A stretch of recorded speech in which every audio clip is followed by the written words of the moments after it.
which teams will make the biggest jump from last year. So like let me get some clarity on it. So when you think about like let's say like we say like the biggest jump is like most improved, or you thinking like oh they went from like they won 44 games to 53. Not like which team. When I say that, I mean like who's gonna make like the biggest jump. So I'm saying like the Pacers. Pacers was 35, Oh, that's 47. I think they'll make a bigger jump because I mean everybody. I feel like people forget Tyrese Halliburton had them, and he had them in the playoff spot. He gets hurt, they lose like 8 out of 10, 9 out of 10, something like that. They never recover. But now if Tyrese stays healthy, you get Bruce Brown. You got Jarris Walker in the rookie. I think he's gonna be decent, but I don't think he. I think he's not gonna start this year. But you have Obi Toppin. I'm really high on Obi because I felt like he was just never gonna play behind Julius Randle. That's just how it works. I think if Julius Randle's not there and he plays from like kind of day one, I think he's decent. I think he's good. But hey, Julius Randle. I mean, like I said, it's not his fault. Julius Randle just good. It's like I'm not gonna play Obi Toppin over basically my second, first, whichever one you want to call best player. Not gonna do that. But now that Obi has a chance to get major minutes, I think he's gonna be good. Now is Bruce Brown gonna start? I have no clue. But Buddy Hield, Ben Mathurin in year two. You still got Miles Turner. They got a good. They really got a good team, and I think they can. I think they can at least fight for a playing spot. It might. I mean, it might be their year because honestly, the irony with that too is that Pacers they have the home city for the All Star game next season. So yeah, and honestly, I ride past the stadium like every day. Go to the Y. Man, it's looking real good over there, man. Like they're putting in a lot of work, a lot of money over there. Like it's looking real good over there. Like they believe in this team. I'm not gonna hold you though. I do think though, the comments about Julius Randle, like going in last year around this time when the Knicks got Jalen Brunson and Mavs let him walk for nothing. Man, I did not think that Jalen Brunson would be. He pretty much stole the title. He manhandled, took the title from Julius Randle being the best player on the team, most impactful player on the team. Julius Randle, I was like, I thought he still have it, but it's Jalen Brunson, honestly, and then his playoff performance solidified it too. It solidified it, and I do like Obi Toppin with the Pacers, honestly, because it's like it always seems like the Knicks get these players. I don't want to say it's just Tia, maybe it's management too, but it don't really seem like they ever truly want to play them. Like it don't. It just seemed like they get them, but they never really want to utilize them. Like I think the only player that actually utilized was maybe Josh Hart. You don't play defense, you're just not getting in. And I like that. I like that. Like quickly got his chance to shine. But real quick, Tibbs like it's a history. He doesn't like to play younger guys. Bruh, we saw it when they made the playoffs 2 years ago.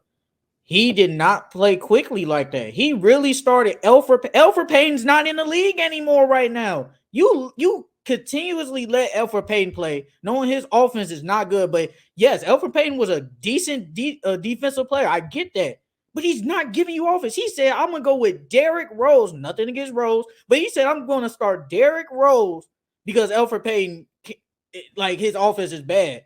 But Quigley had a I remember, man, I was like, man, Quigley need to start, man. He need to start that year because his rookie year wasn't bad. It was like he need to start. He never played him. And I remember I was watching the game against the Celtics. Quigley was playing good. I was like, man, he need to start him. He never started him either. He never did it. Because we used to always we did a good chat. I'd be like, man, they gotta fire Tears, man. He was like, they don't need to fire him, but he gotta play them, man. He wasted. I'm like, it was like, what is he doing? I'm like, man, he just. I'm like, bro, I'm like, it shouldn't matter. Because, like, that's when it was like, man, it was like the Knicks offense was like, we was like, this ain't it. I was like, what's going on? If you don't play defense and you don't hustle, he's not gonna, bro. Evan Fournier was getting paid damn near $20 million. He said, man, you ain't doing nothing for me. We just gonna put you on the bench. He was collecting free money. He shut him down last year. He did the same with Rose, and he loved Rose, but Rose can't give you nothing really. So he didn't even play them guys. He didn't play them. He just don't. He just like if you're really a younger player, really the exception of RJ Barrett, he ain't gonna play you. And I think he just sees that RJ is just, it's like, we can't do no worse, really. Like, because RJ was like their second best player at that point, not last year, but before Brunson got there. So it's like, I got basically no choice. Because RJ was kind of inconsistent most nights. So I feel like if he had somebody, probably maybe a better version at the 4 spot, I wouldn't be shocked if RJ didn't play sometimes. I wouldn't be shocked. I don't really to this day. It kind of like like the same narrative. Not to talk about the Celtics again. It was like Jalen Brown, Jason Tatum, like they work, but it's like sometimes they don't. I don't really like the meshing of Julius Randle and RJ Barrett. Like I feel like it's more times where it doesn't mesh, it doesn't flow with each other. Like I feel like sometimes they step on each other's toes. But I do like how Brunson pairs well with you. I feel like Brunson just pairs well with anyone. Like just his style of play, his ability, his willingness to pass, but he still knows when to take the shot and when to step up. But it's like he's not gonna force it. The But it thing just is, RJ is like a rhythm player. He needs to get in rhythm. And then when you basically the third option, and Julius Randle, I don't like to use ball hog, but he kind of dribbles a lot, and he needs the ball he a too. ball hog, He man. needs the ball too, and it's like, how can I get a rhythm if I really don't get the ball like that? I wanna look up like how many, like what was his shot attempts last year. Of course, Julius Randle. no, RJ. RJ. Like what was his? He attempted at least 16 shots per game last year. Julius Randle. Let me look. He attempted 18. 8 for 18. Yeah, I guess. That's not. I mean, But he's Julius Randle the better player though. He's still yeah. a better player. But also another team I think that's gonna take a jump from last year, the Mavericks. I think the Mavericks are Oh, going yeah. to the playoffs. I think they make the playoffs this year. If Honestly, them boys was making the playoffs with just Luca and the freaking Maxi Keith Kleebler. So I think I ain't gonna hold you. I like that. I think they're gonna make a few more in season trades though, low key though. I think they're gonna wait to make a few moves like that. I like their additions. I like Seth Curry. You need 3-point shooting when you're with a guy like Luca. I like I the like young Rashad boys. Holmes. They're still I like their rookie.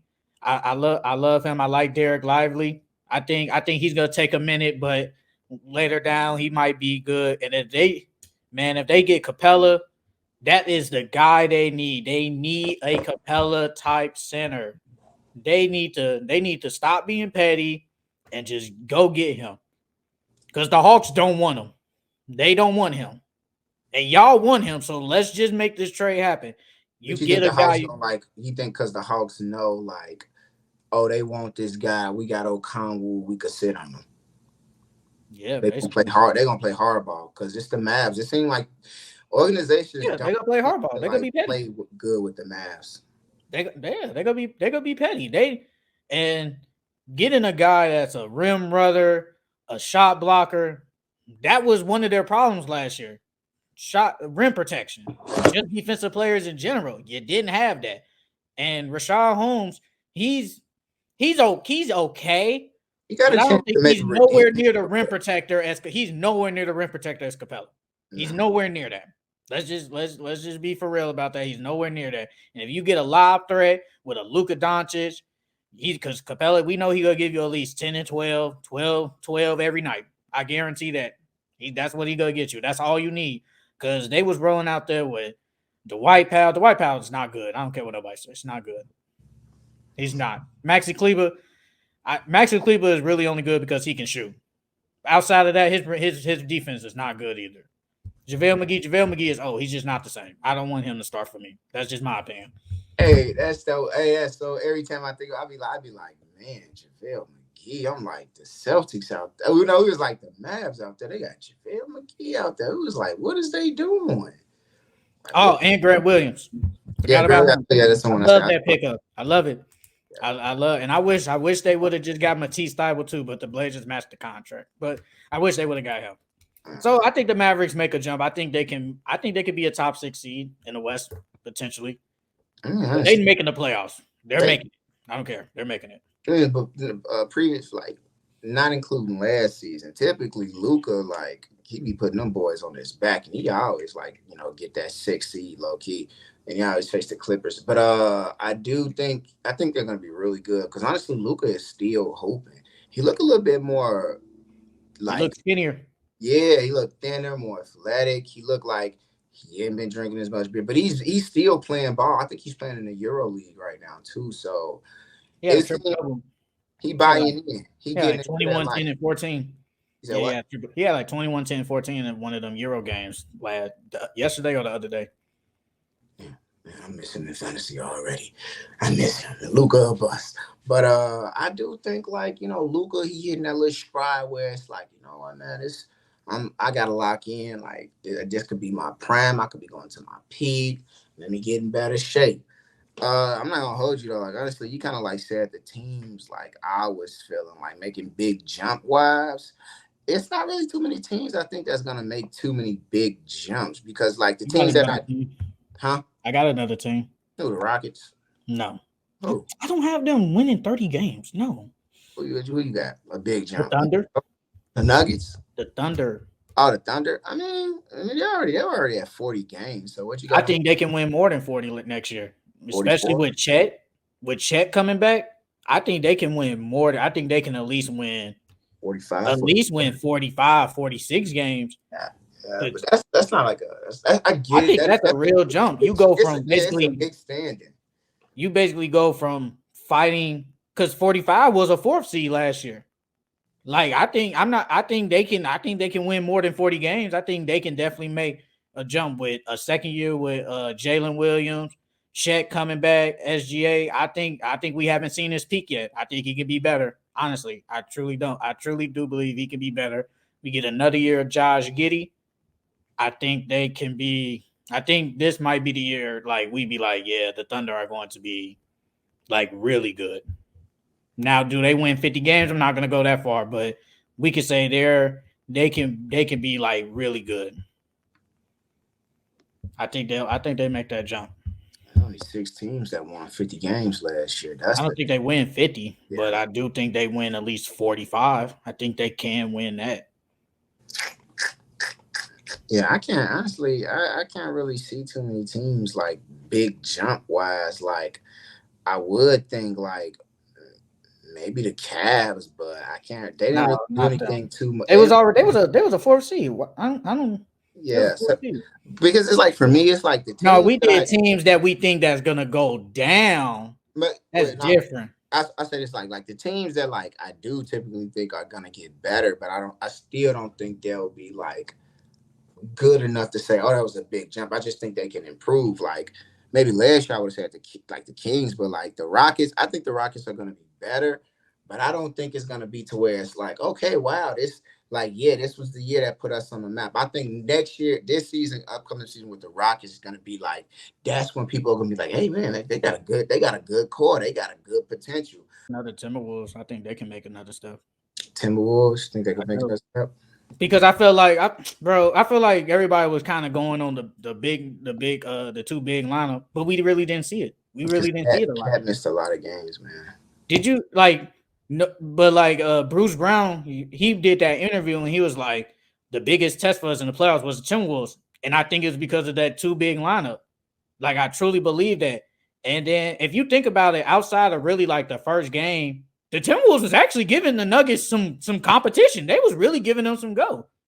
Mm. And they did get a game out of them. They did beat them. I think they beat them in game 4. They did beat them. And they almost beat them in game 5 and could have went back to Minnesota. But I think Jokic he hit a layup or something late in the game. But Tim was like, we didn't see it. And I was high on Anthony Edwards last year. I thought he was the best 2 guard. I thought he was gonna be the best 2 guard in the league last year. I think he really is gonna be the best 2 guard this year. That man is a monster. He's really like that. And if you could get a year with him and Cat and Rudy Gobert, you got a steady point guard, Mike Conley, and you got one of the defensive players, one of the best defensive players in Jaden McDaniels.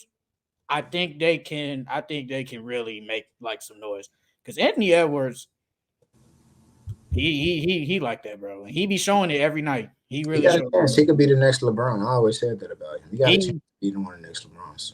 he can be up like he has a chance. I'm not gonna say next year, but maybe the year after or 2 years, we're gonna be like he's one of the best players in the league. Like Mm. that's what we gonna say. Like in the next 2 years, he's one of the best players in the league. Not Honestly, one of the best guards in the league, but one of the best players in the league. he was forward though. Ain't he small forward shooting guard, right? He's shooting guard, Yeah. I mean, I definitely because he doesn't like losing. I like the way he and he plays. plays every game basically. Yeah, I He like the way likes to he play. carries himself. He doesn't sit in his failure when he doesn't win. He motivates, keeps his head up, go back. Like very good head on the young. I mean, sometimes he still make young person mistakes, but he doesn't repeat those same mistakes. I like that he's so funny too. Like he loved the game. I love that.